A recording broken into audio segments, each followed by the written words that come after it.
Hello everyone and welcome to my channel. For those of you who don't know me, my name's Elise.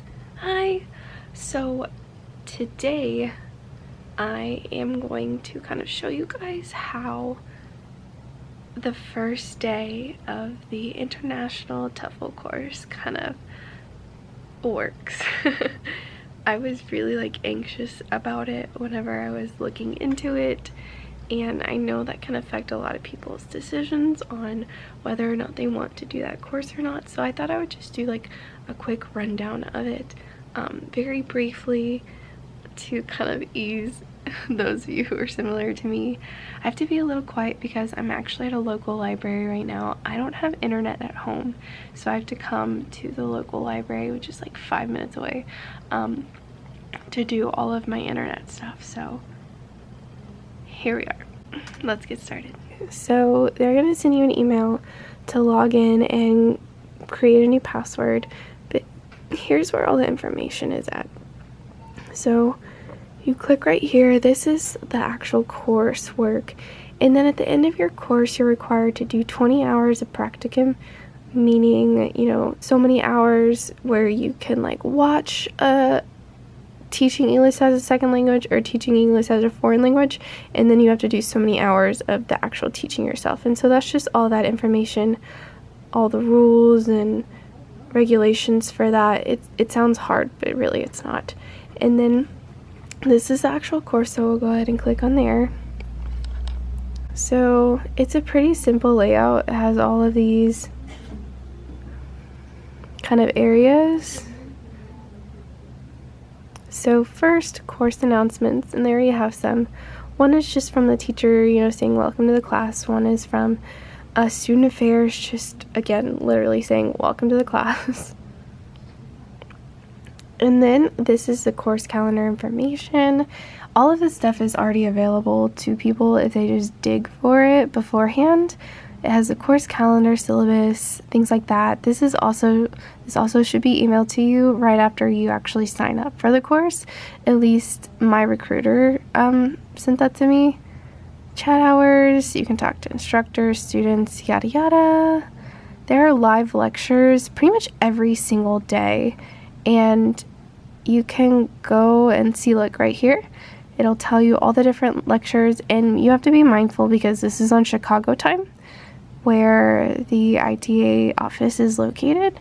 So this at 1:30 for me would actually be at 12:30.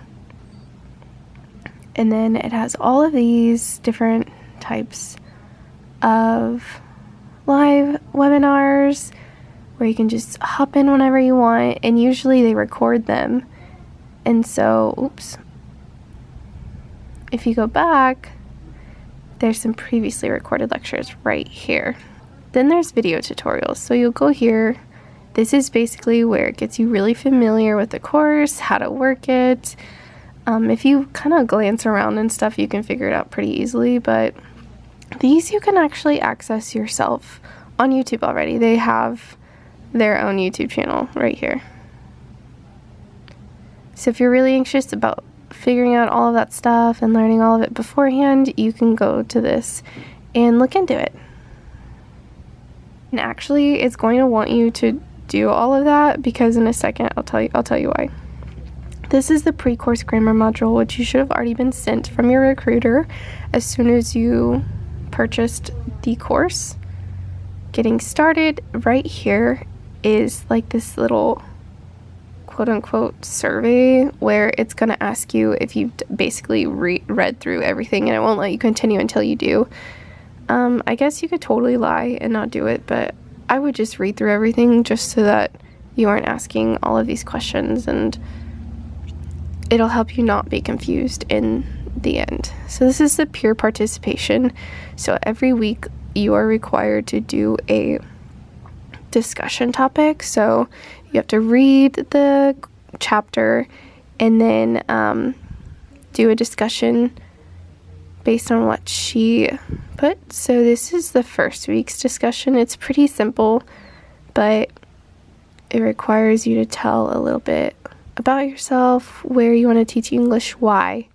And then in the first chapter, which I've actually already read, it talks about what makes a good teacher. And so this one, we're doing, the second question is about who is your favorite teacher, why, and how can you use that in the classroom. So it does tie back into the chapter, which I will talk to you guys about the book in a little bit.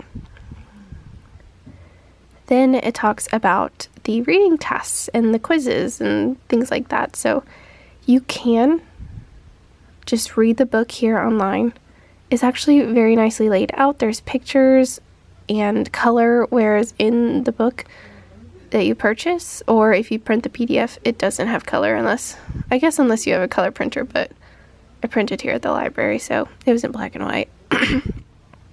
And then the nice thing about here online is that it has the videos embedded for you, so they're really easy to just kind of click on them and watch, which I do recommend. I watch the videos because I don't know if I'm an overachiever or what. And what I like is that it has these words embedded in here, so if you're confused about it, you can click on it and it'll explain it, but it also like ties into the classroom and how you can use that, so I think that's pretty neat.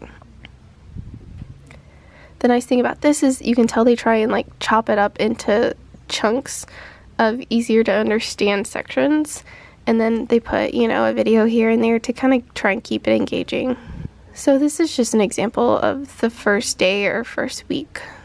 Like I said, I've read through all of that already, and they have each chapter, as you can see over here. And then it'll tell you each task that you need to do. So this week there's a quiz and then a forum, as they call it, which is just like a task. So you'll click on the quiz. I don't want to do that quite yet. I'm not prepared, but I will later. And then a forum, there's like a task. So this week there's only one task, but I already saw that on week 2 there's actually 2 tasks. So each week is going to be different, but basically there's a quiz, at least one quiz and one task each week. And then it takes it into blocks. And then there's a final course. I'm not ready to go into that yet, so I haven't even looked at it yet. And then there's some extra resources, such as the different links throughout each chapter if you wanted to put it to the side, templates, lesson plans, and so forth. So over here also is the dashboard and the profile. When you first get into it, I highly recommend editing your profile, putting a picture. I appreciate it when others put their pictures, so I put mine. You can change your description. I went ahead and just put a description right here. Hello, my name is Elise, and I'm a 20-something looking for adventure. Some things that are really important to me include my family, Disney, creating, and positivity. I have a YouTube channel called Elise Ever After that has kind of changed my life, and I love creating content in this way. I'm super excited to see where this course takes me in the future and how it helps me develop both as a teacher and a person. And so you can edit where you're from, web pages, tags of your interests, which I think is kind of cool. And yeah. So if you go to this site pages and you can look at the tags that are the most popular. So a lot of the people who have updated their description and their tags, a lot of them like cooking, hiking, music, reading, traveling, photography, writing, yoga. So that's pretty cool. These are the 150 most popular tags. And then there's some other like things over here that you can access the course calendar and things like that. Site news. Right now there's nothing on there, so again, not much to show. This is the information you'll get about applying and stuff like that later on, but I'm just not even close to that yet, so I'm not going to go there. And then this is the information for the practicum. In that section on informational videos I showed you earlier, there is a very detailed video on how to kind of navigate this area and how to get your practicum properly. So I'll leave that video for y'all to find. So on to the course book. You don't have to buy the book. As I showed you guys earlier, they have the book embedded in each and every of the tasks and chapters. And again, it has those videos embedded, but I learn well by kind of like audio visually. So I also printed the book because I also don't want to have to rely on the internet all the time. So instead of buying just the book, I went ahead and printed it, and I went ahead and printed the course calendar so I have it right here so that I can look at it all the time. Each week is a different chapter. On Fridays, the participation is due every single week. And then on Sunday, at least by Sunday at 12 or 11:59 p.m. Chicago time, the chapter tasks are due. So that is the quiz or the forum or whatever that is. I just put this binder together. I have a pencil bag or, you know, a pen bag with my highlighter, my pen. Headphones are always a must. It's my planner that doesn't really go with it. And then I just put some notebook paper because I'm always writing lists, taking notes, and I figured that I could just pull this out and kind of put it with my chapter. In the next section is the book. I did buy this online for about $40. I actually was able to find a coupon code, and it took like 10 or 15% off, so be sure and Google that, guys. First starts with the grammar section. I actually want to go and put tabs for each chapter. Can you tell I like tabs and notes and lists? And then chapter 1, I actually have already read through the chapter. I got this about 2 weeks ago, so I thought I would, you know, kind of do that in advance. So in the actual course up here, there were some videos. So what I did is I just took notes in between the videos, and I just put it in between the sections that the video came up on. So this was language levels video, and so I just put it with the language level section. Anyway, I read up to chapter 2, even though today is the first lesson. Yes, I highlight a lot, I realize. So the book itself is 318 pages. I actually printed it here at this local library. But you know, if you have a printer at home. And then in the grammar section, there were some links to more resources for grammar. I'm terrible at grammar. So I actually went to those resources and printed them out, because that way I can go and highlight and write in it, and that just helps me learn personally.